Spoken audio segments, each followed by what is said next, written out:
63 अक्षरों की गणना कई बार मैंने बतलाई, इसको एक बार फिर समझ लो। 22 स्वर होते हैं, उनमें 5 ह्रस्व होते हैं, 8 दीर्घ होते हैं, 9 प्लुत होते हैं। इस तरह से 22 स्वर होते हैं और 25 स्पर्श वर्ण होते हैं, 4 अंतस्थ होते हैं और 4 ऊष्म होते हैं। इस तरह से ये 55 वर्ण हो जाते हैं। दो ढंग से भी कह सकते हो आप, मतलब 33 व्यंजन 22 स्वर। और व्यंजनों को अलग अलग बताओ तो स्पर्श अंतस्थ ऊष्म बता करके भी कह सकते हो। कुल मिलाकर 55 हो जाते हैं। स्वर और व्यंजन, व्यंजन 33, 22 स्वर। 8 अयोगवा होते हैं। अयोगवाओं में 4 जो है ना, अनुस्वार, जीवामूल्य, उपध्वनीय, विसर्जनीय, इनमें कोई संशय नहीं है। 55 और 4 59। बच गए 4, इनमें थोड़ा सा मतलब मतभेद है। इनमें मतभेद है। जो 4 यम के नाम से पुकारे जाते हैं उसमें मतभेद है। यमों का जो स्वरूप है वो संशयग्रस्त है कि यम 4 कौन कौन से होते हैं। 4 यम यदि जोड़ देते हैं तो 63 हो जाते हैं ना। 4 यम कौन से हैं, वहां पर आपने जो पुस्तक पढ़ रहे हो उसमें लिखा है, एक तो अनुनासिक, ह्रस्व दीर्घ क्या चीज है? क्या चीज है ह्रस्व दीर्घ? नहीं, ह्रस्व द्वंग। ये दीर्घ द्वंग है, ह्रस्व द्वंग ऐसे लिखा जाता है। ये ह्रस्व द्वंग है, इसका नाम है ग्वम। यजुर्वेद में होता है ये। और ये दीर्घ द्वंग है। गुम भी बोल देते हैं, कोई गुम बोल देते हैं, कोई गुम बोल देते हैं,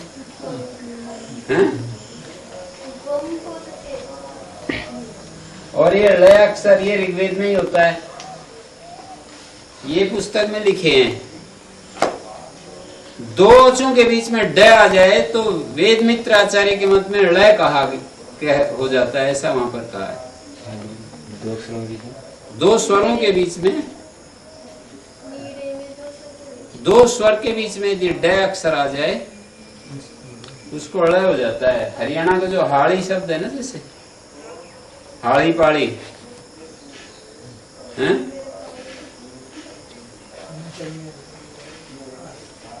तो यहाँ पर ये इस तरह से इसको लिखते हैं, अग्नि मीड़े।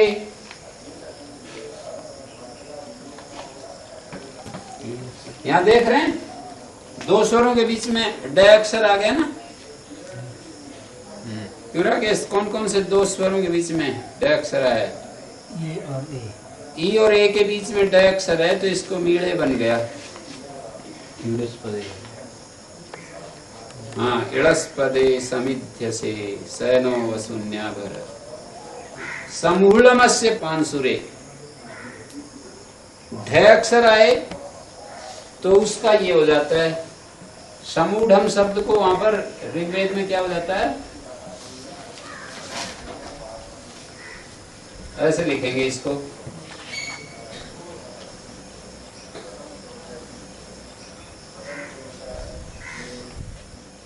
दो स्वरों के बीच में यदि ढ अक्षर आ जाए तो ह आधा है और ळ।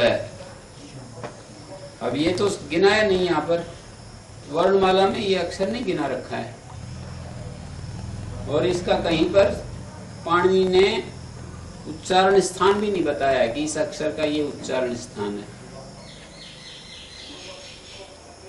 समूढ़मस्य पांसुरे अंतिम चरण है। समूढ़मस्य पांसुरे, समूढ़मस्य पांसुरे, तो समूढ़म का समूढ़म अस्य पांसुरे, जैसे इड़े है ना, समूढ़मस्य पांसुरे, ये ढ जो है ळ में बदल गया है। ये तो ऋग्वेद में होता है। हाँ, ऋग्वेद में होता है। ऋग प्रातिशाख्य में ये बात लिखी है, वेद के उच्चारण से संबंधित वेद के व्याकरण का नाम प्रातिशाख्य होता है। प्रातिशाख्य एक एक शाखा का आधार पर जो व्याकरण बनाए हैं, उच्चारण के नियम बनाए हैं, तो ऋग प्रातिशाख्य, यजु प्रातिशाख्य, साम प्रातिशाख्य, अथर्व प्रातिशाख्य, इसलिए चारों वेदों की अलग अलग प्रातिशाख्य ग्रंथ। ऋग्वेद का प्रातिशाख्य ऋग प्रातिशाख्य कहलाता है, यजुर्वेद का प्रातिशाख्य यजु प्रातिशाख्य कहलाता है, साम प्रातिशाख्य और अथर्व प्रातिशाख्य ये बोले जाते हैं। यजुर्वेद के जो उच्चारण नियम है, व्याकरण के कुछ सामान्य नियम है, संधि आदि के जो नियम है, उच्चारण के जो नियम है, वो प्रातिशाख्य में मिलेंगे। व्याकरण की तरह उसमें ये प्रकृति है, ये प्रत्यय वाली बात नहीं है। संधि के जो नियम, दो वर्णों के मिलने से जो परिवर्तन होते हैं, वो वहां प्रातिशाख्य में मिलेंगे। तो ये जो है ऋग्वेद की बात है। और ये दो अक्षर है ना, ये केवल यजुर्वेद में मिलते हैं।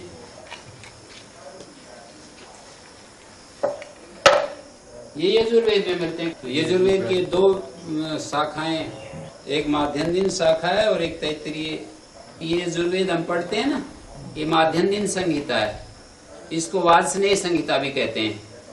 और एक तैत्तिरीय संहिता है यजुर्वेद की, कृष्ण यजुर्वेद जिसको कहते हैं। यजुर्वेद के दो भेद हैं, कृष्ण यजुर्वेद और शुक्ल यजुर्वेद। कृष्ण यजुर्वेद का ही दूसरा नाम तैत्तिरीय संहिता है। तैत्तिरीय, तैत्तिरी वर्तन्तु खंडिको क्षण, तैत्तिरीय संहिता है। तैत्तिरीय शब्द से तैत्तिरीय संहिता, ये कृष्ण यजुर्वेद का ही दूसरा नाम है, तैत्तिरीय संहिता। यजुर्वेद के दो भेद है, एक कृष्ण यजुर्वेद, एक शुक्ल यजुर्वेद। कृष्ण यजुर्वेद का नाम तैत्तिरीय संहिता है और शुक्ल यजुर्वेद का नाम माध्यन्दिन संहिता भी बोल देते हैं, वार्ष्णेय संहिता भी बोल देते हैं। ये 1975 मंत्र इसी में है, शुक्ल यजुर्वेद में। तैत्तिरीय संहिता में जो है वो कुछ कुछ व्याख्या के रूप में एक आधा शब्द जोड़ा हुआ है, मतलब मंत्रों की व्याख्या भी साथ में मिलती है। जैसे मंत्र हैं तो मंत्रों का एक अर्थ कथन भी वहां पर करने के लिए कुछ वहां पर शब्द मिलेंगे। तो इसलिए मेरे ख्याल में उसको शुक्ल यजुर्वेद, शुद्ध जो वेद का भाग है उसको शुक्ल यजुर्वेद, और जिसमें व्याख्या भी मिला रखी है कृष्ण यजुर्वेद। थोड़ी थोड़ी व्याख्या के रूप में भी वहां पर शब्द मिलेंगे। ऐसे ही ऋग्वेद की ये शाकल संहिता है जो आजकल उपलब्ध होती है, शाकल्याचार्य के द्वारा जिसका वो किया है ग्रथन या उसका संकलन, संपादन जो भी बोले, तो ये शाकल संहिता है। और सामवेद की कौथुम संहिता है, और अथर्ववेद की जो संहिता हमें मिल रही है उसको, अथर्ववेद की एक मैत्रायणी संहिता होती है, और ये पैपलाद संहिता होती है। पैपलाद संहिता, और मीमांसक जी ने जो एक पुस्तक लिखी है ना, मीमांसक ग्रंथावली, उसमें इसके बारे में, वेदों की ये शाखाओं के बारे में काफी बताया है। तो यजुर्वेद के यजु प्रातिशाख्य में ऐसा लिखा है कि ह्रस्व अक्षर के बाद अनुस्वार आ जाए और उसके बाद ऊष्म वर्ण या रेफ आ जाए, क्योंकि यजुर्वेद का नियम ये है कि अनुस्वार से यही पर सवर्ण नित्य होता है, वा पदांत से नियम लागू नहीं होता। यजुर्वेद में अनुस्वारस यही पर सवर्णा सूत्र नित्य ही पर सवर्ण करता है।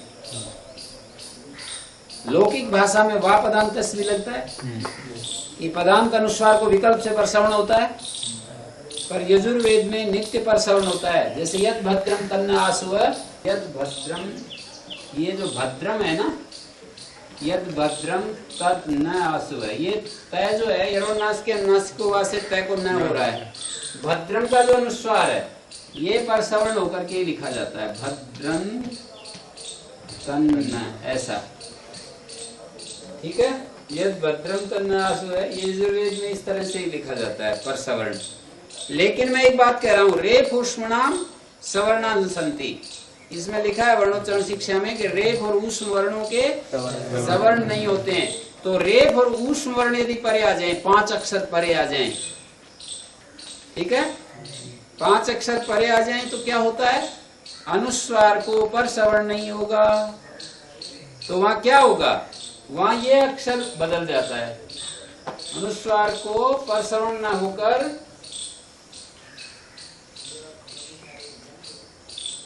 देखिए, अनुस्वार को परसवर्ण न होकर के और ये अक्षर हो जाता है सर्वम वै पूर्णम, सर्वम वै पूर्णम, पूर्णम स्वाहा, ऐसे लिखेंगे। हैं? ये जो मकार था अनुस्वारा होकर के अनुस्वार से परसवर्ण होगा तो ये ऐसा हो जाएगा ना, अनुस्वार को प्रश्न होगा तो वह हो जाएगा पूर्णम स्वाहा। पूर्णम का जो मैं था, मैं मोनुस्वारा हुआ और उस अनुस्वार को स्वाहा के परे रहते ये वाला अक्षर हो गया, ये वाला। ह्रस्व अक्षर के बाद अनुस्वार आए तो उसको दीर्घ ग्वंग हो जाता है। यदि परे क्या हो, स्वाहा परे हो, रेफ या ऊष्म वर्ण परे हो, और दीर्घ अक्षर के बाद अनुस्वार आ जाए, ऋचो यजुंसी, क्या है, यस्मिन ऋचा साम यजुंसी, तो यजुंसी में दीर्घ उकार है ना, इसके बाद अनुस्वार है, तो इसके बाद अनुस्वार है, तो इस अनुस्वार को ह्रस्व गुम हो जाएगा, ऐसा लिखेंगे, ठीक है।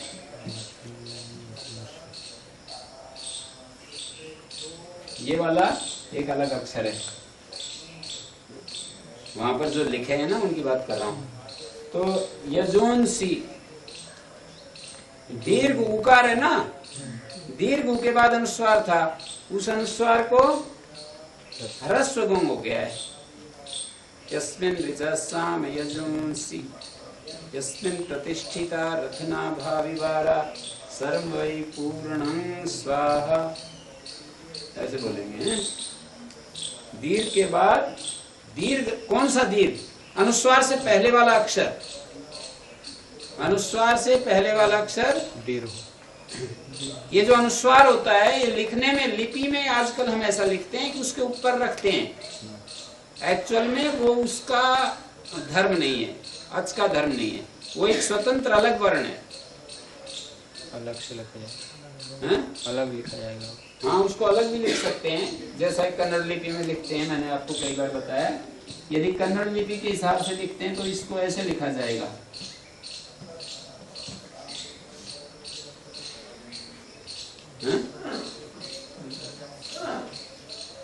ठीक है।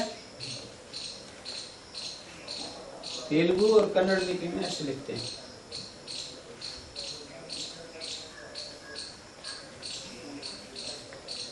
ये हो गया ह्रस्व गुण, दीर्घ गुण, लय अक्षर का भी हो गया।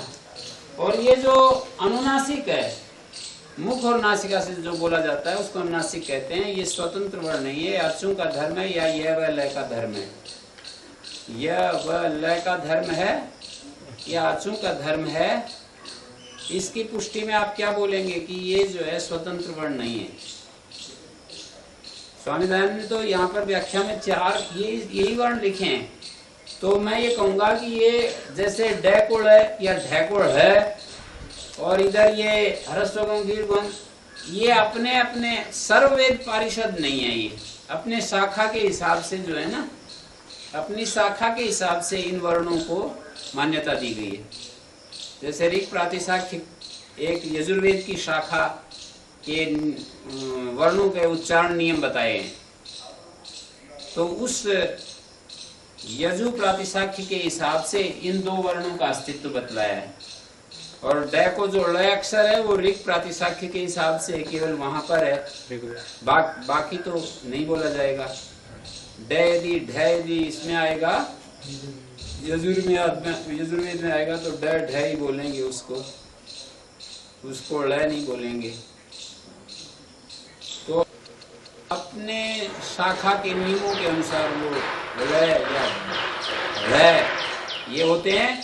और ये जो ह्रस्व गुण दीर्घ गुण वाली बात है, ये भी यजुर्वेद में है, सब जगह नहीं है। ठीक है, तो ये जो 63 अक्षर हैं, इन 63 अक्षरों को हमें ऐसे ढंग से बताना पड़ेगा कि जो सब जगह इनका उपयोग होता है।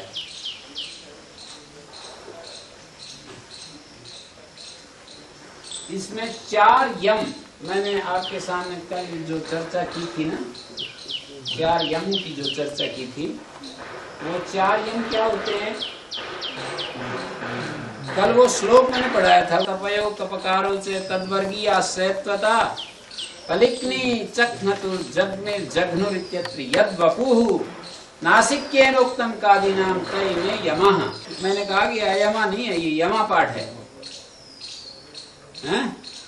कादियों में नासिक्येन उक्तम, कादियों में यद वपु, जो भाग नासिक्य के द्वारा कहा जाता है, पलिक्नी 2 ककारों का या 2 खकारों का, 2 गकारों का, 2 घकारों का कहीं प्रयोग हो, और वो नासिक्य के द्वारा जब जो भाग, जैसे पलिक्नी है,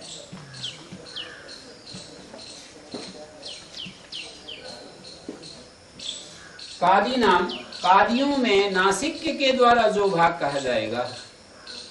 अब इसमें भी विचारणीय बात है कुछ, ये 4 यमों का जो प्रश्न है काफी झंझट भरा है कि 4 यम कौन कौन से हों। इसमें ये भी एक प्रश्न उठ करके आता है, कहीं पर भी जैसे संयुक्त हो या ना हो, मतलब क ख ग घ के बाद यदि अनुनासिक अक्षर आ जाए तो वहां भी हो जाना चाहिए।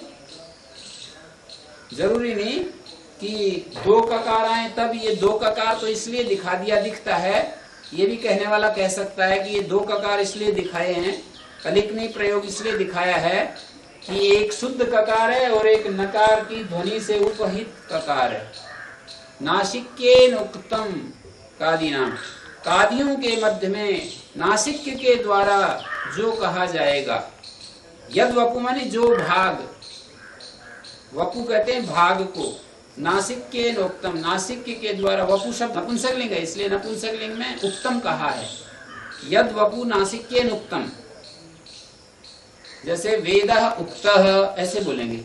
स्थान करण प्रयत्न उक्तः इसी में आता है, उक्ता स्थान करण प्रयत्न, तो उक्ता आया और यहाँ वपु उक्तम आया, वपु नपुंसकलिंग इसलिए उक्तम बोलेंगे।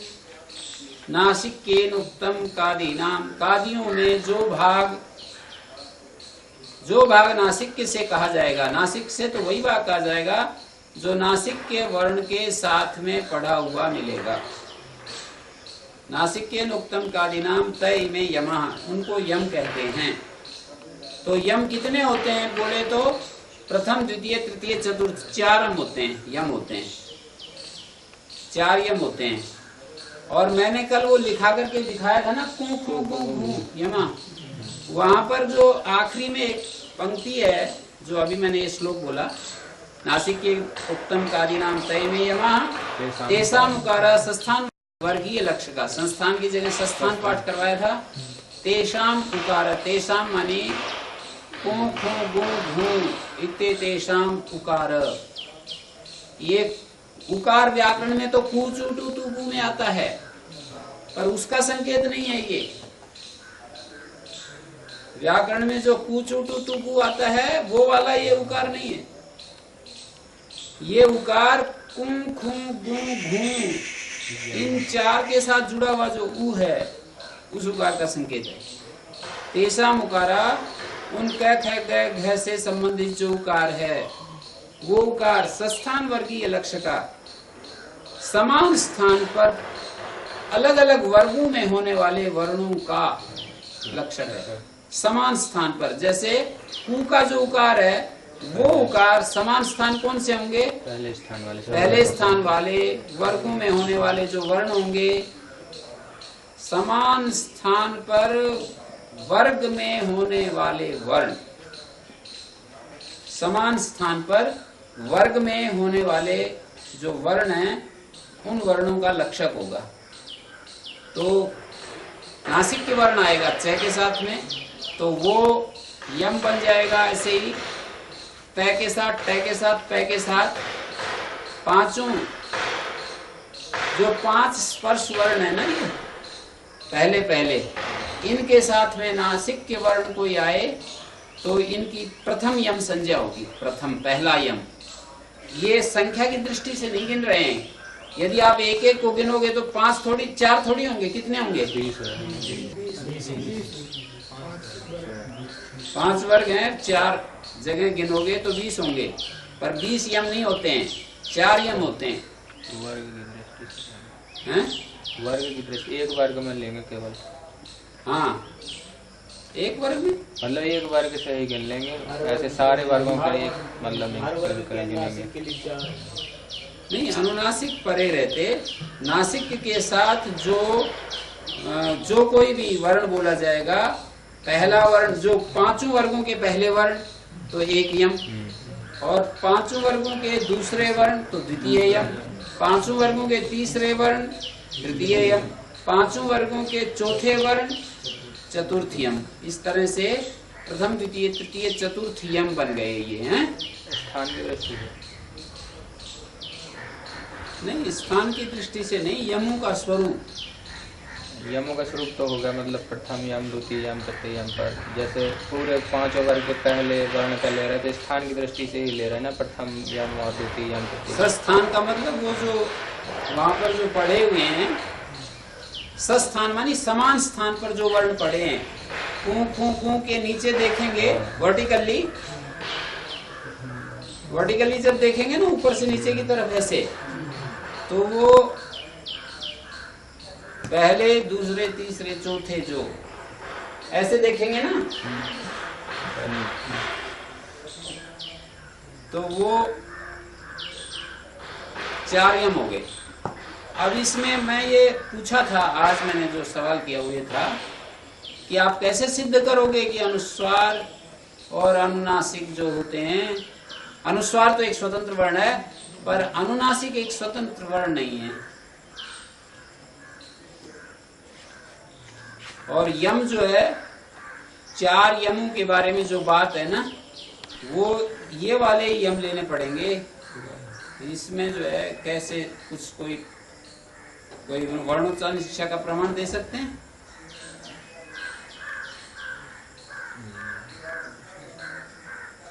दो प्रश्न मिला दिए मैंने। एक तो मेरा प्रश्न ये था कि अनुस्वार और अनुनासिक इन दोनों वर्णों में, अनुस्वार तो एक स्वतंत्र वर्ण है, अनुनासिक स्वतंत्र वर्ण नहीं है, एक अलग प्रश्न है। दूसरा प्रश्न ये है कि 4 जो यम होते हैं उनका स्वरूप वर्णोच्चारण शिक्षा से कौन सा ज्यादा उचित ठहरता है? ये जो इस पुस्तक में ये ज्यादा ठहरते हैं या ये वाले जो यहाँ कंट्रोवर्सी है। 4 यम यहाँ पर जो है पुस्तक में जो दिए हैं वो अलग हैं, और ये जो वर्णन किया जा रहा है उस श्लोक के अनुसार वो अलग हैं। तेषाम नासिक्येनोक्तम कादिनाम तय में यमा तेषाम मुकारा संस्थान वर्गीय लक्ष्य का। जो वहाँ पर दिए गए हैं वो 4 वर्ण यम पढ़े हैं उन्होंने उसमें सूची में, उनका तो यहाँ पर कोई मतलब बताया भी नहीं कुछ। हाँ, वर्णोच्चारण शिक्षा में ना कुछ वर्णों के उच्चारण करने के कुछ नियम लिखे हैं स्थान प्रकरण में। तो स्थान प्रकरण में एक सूत्र आता है अनुस्वार यमा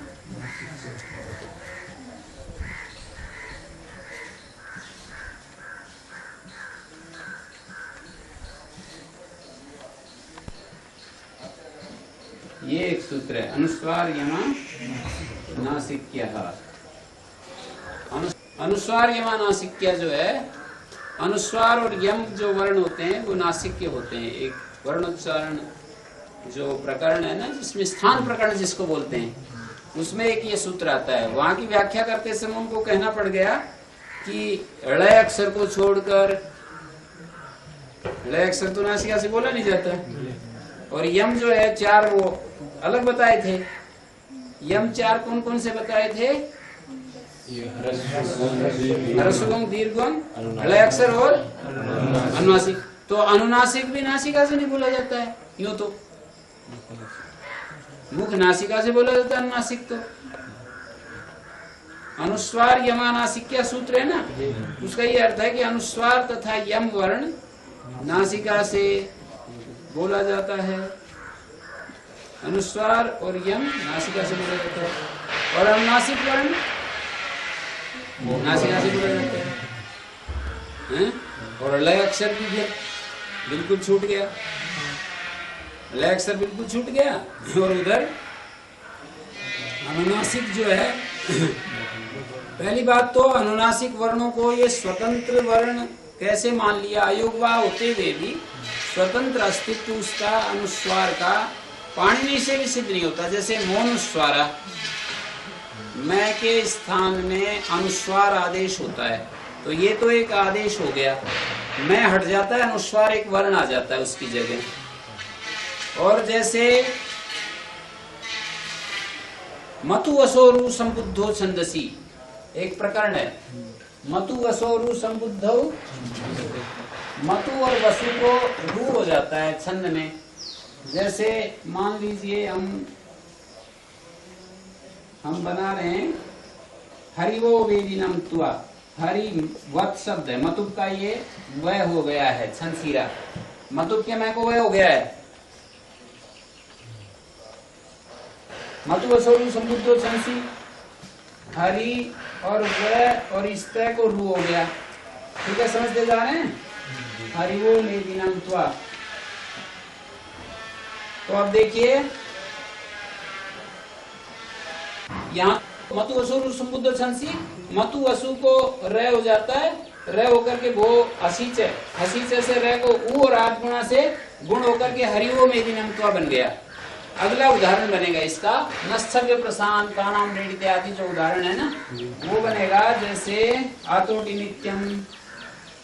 देखिए जैसे सन जमा च, नश्चव्य प्रशांत, प्रशांत को छोड़कर अम परक छव के परे रहते, अम परे है जिससे ऐसा छव परे हो। तो वो जो अम अक्षर कौन सा है इसमें? च में जो है वो अम अक्षर में आ गया, और च जो है छव में आ गया, ख फ छ ठ थ च ट त छव में च आ गया।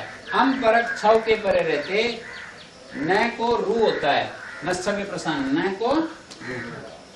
और फिर उसने कहा अत्रानास का पूर्व से तुआ, जिसको रू किया उससे पूर्व वाले अक्षर को विकल्प से अनुनासिक होता है। रू से पूर्व वाला ये ए है ना, इसको अनुनासिक होता है, तो अनुनासिक इसको हो गया। और रह को फिर भो भगो अगो अपूर्वस्य, भो भगो अगो पूर्वस्य योशी से यह हो गया। इस न को रह, और रह जिसको किया जाता है उससे पूर्व वाले को अनुनासिक हो जाता है। भो भगो अगो पूर्वस्य योशी अवर्ण पूर्वक रह को ये, तो ये अवर्ण पूर्वक है या इसको रह को ये हो जाएगा?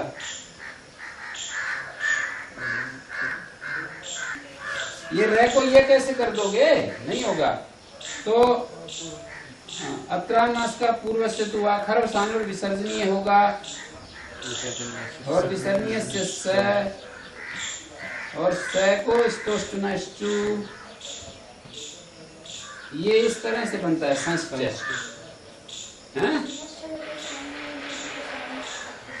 प्रशांत को छोड़कर प्रशांत शब्द आएगा तो न को रू नहीं होगा। हाँ शब्द है।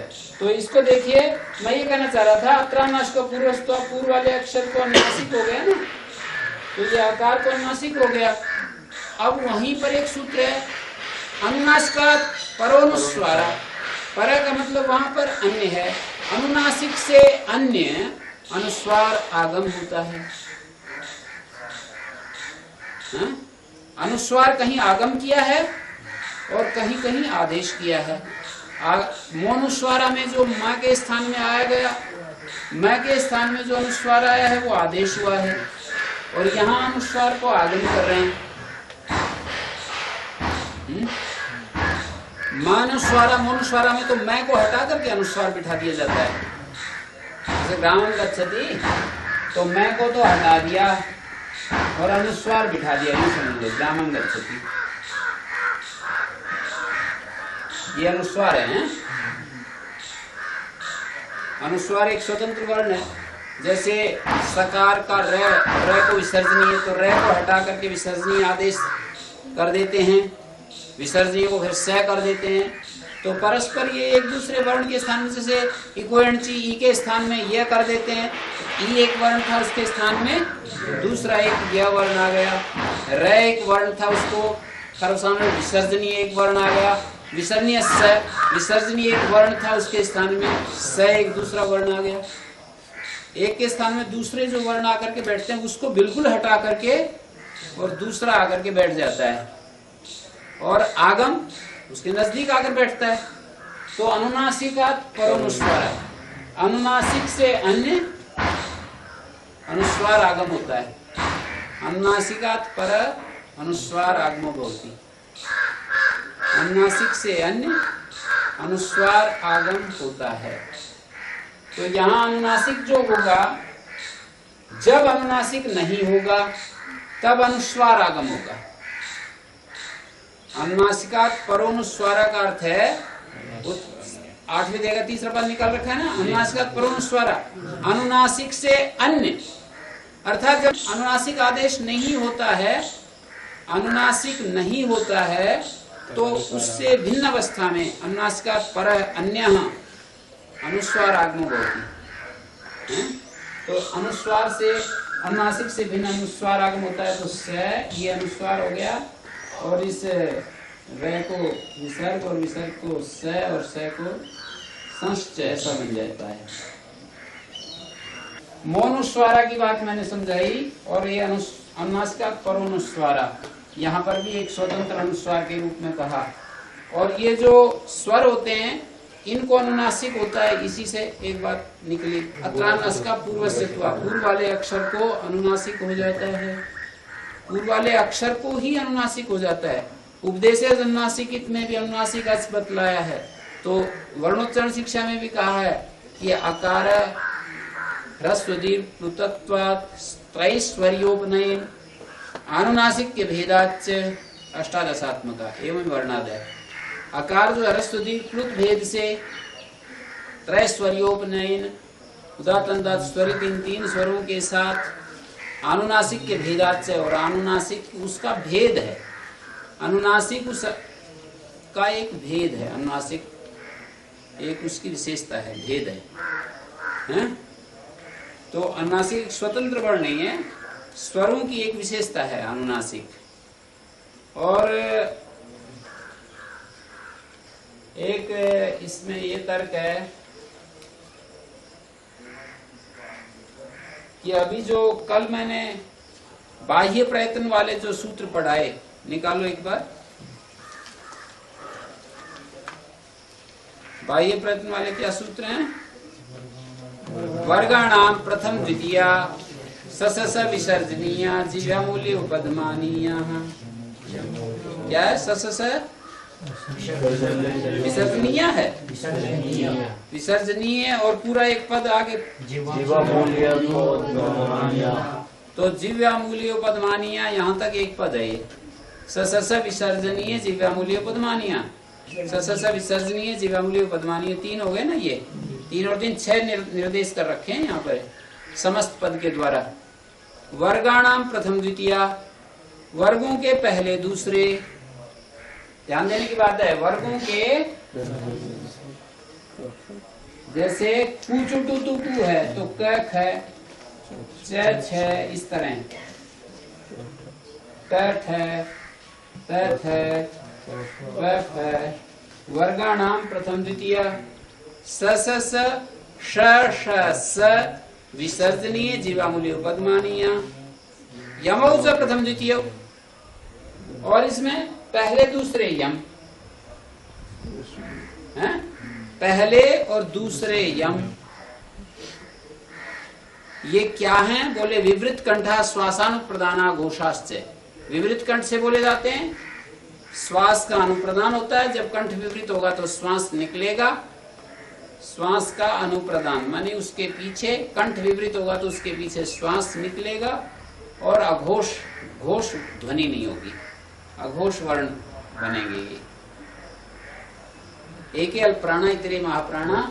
एके का मतलब वहां पर है जो उस सूत्र में, पहले वाले सूत्र में जो प्रथम पद से जिन जिन को कहा है वो एके पदवाच्य हैं, और जो बाकी बच गए वो इतरे पदवाच्य हैं। एके अल्पप्राणा इतरे महाप्राणा। एके का मतलब क्या हुआ? एके का मतलब प्रथम पद से जिनको कहा है।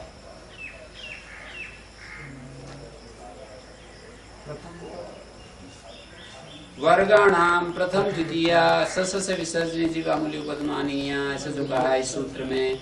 इसमें प्रथम पद से तो ख छ ठ थ कहे हैं, द्वितीय पद से ख छ ठ थ कहे हैं।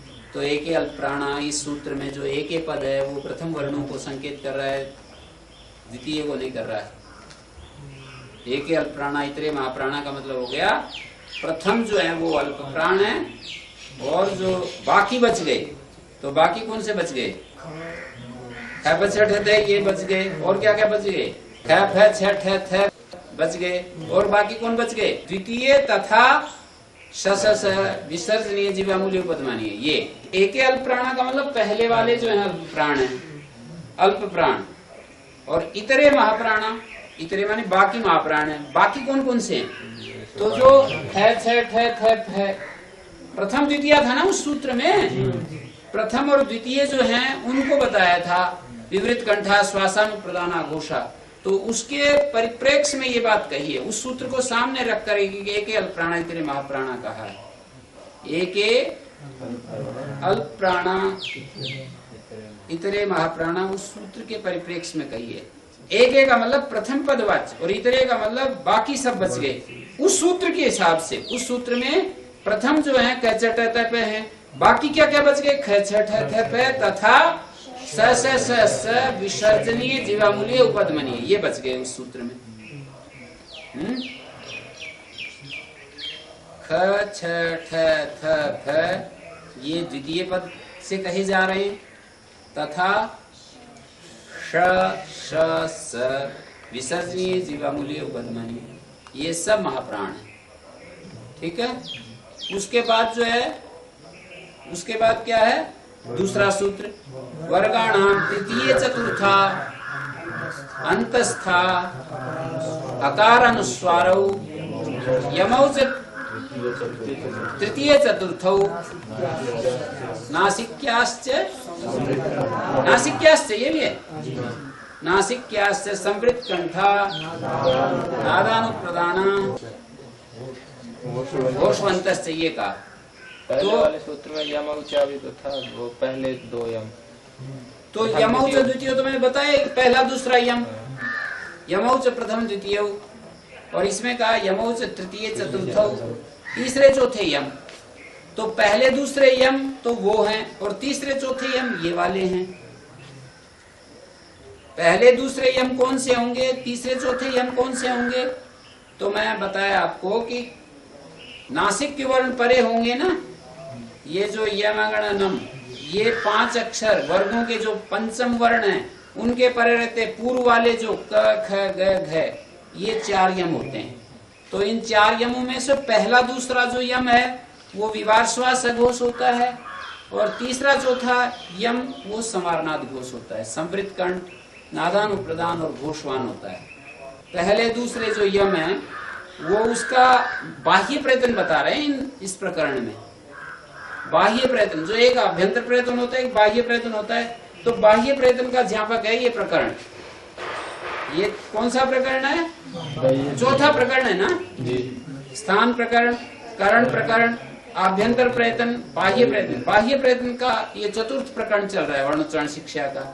तो बाह्य प्रयत्न में पहला सूत्र है कि वर्गाणाम प्रथम द्वितीया सशश विसर्जनीय जीवामूल्य उपदमानीय यमौ च प्रथम द्वितीयो विवृत कंठा श्वासानुप्रदाना अघोषाश्च। और फिर इसके बाद सूत्र है एके अल्प प्राणा इतरे महाप्राणा। इसके बाद अगला सूत्र है वर्गाणाम तृतीय चतुर्था अंतस्थः अकार अनुस्वारो यमौ च तृतीय चतुर्थौ नासिक्याश्च संवृत कंठा नादानुप्रदाना घोषवन्तश्च। ये सूत्र क्या कह रहा है बाह्य प्रयत्न के बारे में कि वर्गों के जो तीसरे और चौथे तथा अंतस्थ वर्ण तथा हकार और अनुस्वार यमौ च तृतीय चतुर्थो तीसरे और चौथे यम ये और नासिक के वर्ण ये सब के सब संवृत कंठ नादानुप्रदान और घोष होते हैं। नासिक के वर्ण ये जो पांचों है ना यमगणनम इनको नासिक के कहते हैं। तो ये जो है सब क्या है संवृत कंठ गले को संवृत करके बोले जाते हैं। नाद का अनुप्रदान होता है जब कंठ संवृत होगा तो नाद निकलेगा। तथा ये घोषवान है घोष ध्वनि वाले घोषवंत का मतलब होता है घोष ध्वनि वाले हैं ये वर्ण। और इसके बाद भी एक सूत्र पढ़ना चाहिए एके अंतस्थाश्च अल्प प्राणा इतरे महाप्राणा। इसके बाद ठीक एक ये सूत्र पढ़ना चाहिए एके अंतस्थाश्च ऐसा पढ़ना चाहिए एके अंतस्थाश्च अल्प प्राणा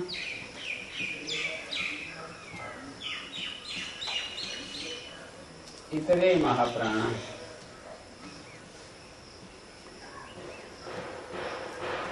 ये इस तरह से एक शब्द से क्या लिए जाएंगे यहाँ ये वर्गाणाम तृतीय चतुर्था के बाद जो है ये सूत्र है एक अंतस्था चल प्राणा इतरे महाप्राणा। तो यहाँ एक पद से पहले वाले एक मानी प्रथम कौन से हैं तृतीय है उस सूत्र में ना। तृतीय चतुर्थ बताए तो तृतीय जो है वो एक पद से कहे जाएंगे और बाकी सब इतरे शब्द से कहा जाएगा। और साथ में एक शब्द के साथ अंतस्थाश्च तृतीय पद से जो कहे गए वो एक से कहे जाएंगे। और साथ में यूं कह दिया अंतस्थाश्च एके अंतस्थाश्च यानी प्रथम तथा अंतस्थ वर्ण। एक शब्द का अर्थ प्रथम होता है तो एक मानी पहले कौन से हैं वो तीसरे हैं ना। उस सूत्र की दृष्टि से देखोगे तो तीसरे जो हैं वो पहले हैं। तो तीसरे तथा अंतस्थ वर्ण अल्प प्राण प्रयत्न से बोले जाते हैं और बाकी महाप्राण प्रयत्न से बोले जाते हैं। तो वो जो बाकी हैं वो कौन कौन से बच गए हकार अनुस्वार और यमु में जो चतुर्थ हैं नहीं तृतीय तो वो उससे कहे जाएंगे ना एक ही शब्द से।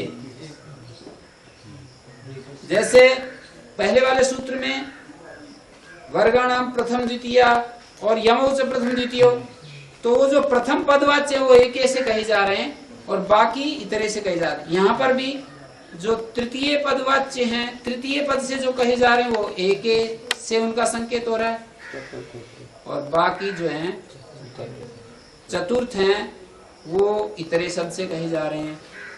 तो वर्गों के तीसरे चौथे जो हैं हकार अनुस्वार और यमो च तृतीय चतुर्थो तीसरे और चौथे यम और नासिक के वर्ण ये सब संवृत कंठ नादानुप्रदान और घोषवान है।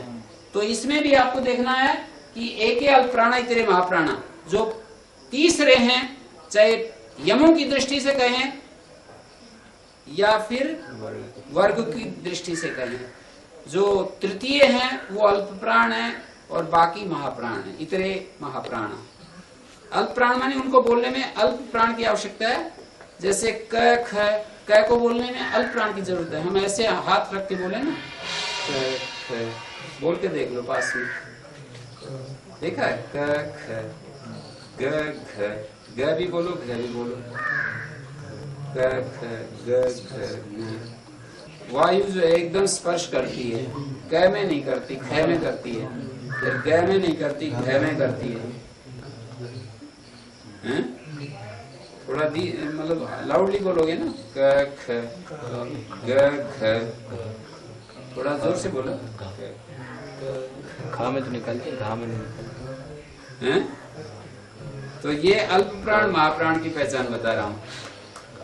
अंतस्थ अल्प प्राण होते हैं, श श स बोल करके देख लो, है ऊष्म वर्ण बोल करके देख लो, ये सब महाप्राण है। ऊष्म वर्ण महाप्राण होते हैं, अंतस्थ अल्प प्राण होते हैं, ये रलव श श श ह। तो ये अल्प प्राण महाप्राण की दृष्टि से एक वर्ण के कितने बाह्य प्रयत्न होते हैं? किसी भी एक वर्ण के बाह्य प्रयत्न कुल कितने होते हैं? 4 होते हैं। संवारनाथ घोष और अल्प प्राण या महाप्राण, इन दोनों में से एक। जिसका अल्प प्राण है उसका महाप्राण नहीं, और जिसका महाप्राण है उसका अल्प प्राण नहीं। और जो घोष है वो अघोष नहीं, और जो अघोष है वो घोष नहीं। ऐसे ही जो संवृत कंठ है वो विवृत कंठ नहीं, जो विवृत कंठ है वो संवृत कंठ नहीं। संवृत कंठा नादानुप्रदाना, जहां संवृत कंठ होगा वहां नाद निकलेगा उनके साथ साथ। तो इसमें भी हकार और अनुस्वार को अलग स्वतंत्र वर्ण के श्रेणी में, हकार अनुस्वार को स्वतंत्र गिना है, पर अनुनासिक को इस तरह से स्वतंत्र करके नहीं बताया। और इसमें जो प्रथम द्वितीय यम बताए ना, तो जैसे वहां अल्प प्राण होते हैं, ये कै च ट थ प, ये अल्प प्राण होते हैं ना, ऐसे ही जो नासिक के वर्ण के परे रहते, जो ककार आएगा, तो यहां जो यम की स्थिति बनेगी वो पहला यम कहलाएगा। पलिक्नी,